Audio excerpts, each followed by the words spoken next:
Okay, imagine this. You're strolling through the mall and suddenly that sweet buttery aroma hits. You know the one. Warm cinnamon, ooey gooey icing, maybe a hint of nostalgia too. Today, I'm taking you on a claymation adventure right into the heart of the mall food court, where the cinnamon rolls are king.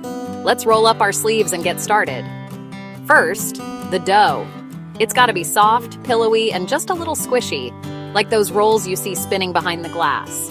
I start with warm milk, a sprinkle of yeast, and a scoop of sugar. Add flour, a pinch of salt, and melted butter. Mix that all together until it's as smooth as clay. Then I let it rise. In claymation, this is the fun part, watching a lump of dough slowly puff up like a balloon. Next, I roll it out, nice and even. Don't forget to smother it with a generous slather of softened butter. Then comes the hero cinnamon sugar. I make sure every inch is covered, edge to edge. Now for the iconic swirl. I roll the dough up tight, like a sleeping bag, then slice it into perfect spirals. These little pinwheels line up in a pan, ready for their steamy trip to the oven.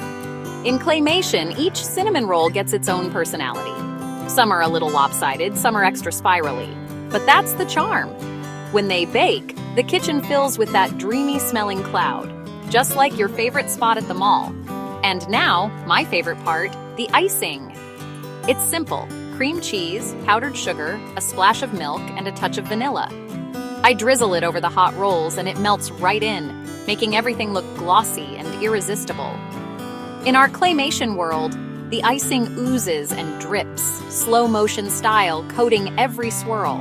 Here's the best part: tearing into a warm roll and watching those cinnamon ribbons pull apart. That's the magic, right? So, next time you're craving that mall-style cinnamon roll, remember, you can make the magic at home, or even in claymation. It's all about the swirl, the sweetness, and a little bit of fun. Catch you in the next adventure, and don't forget, life's too short to skip dessert.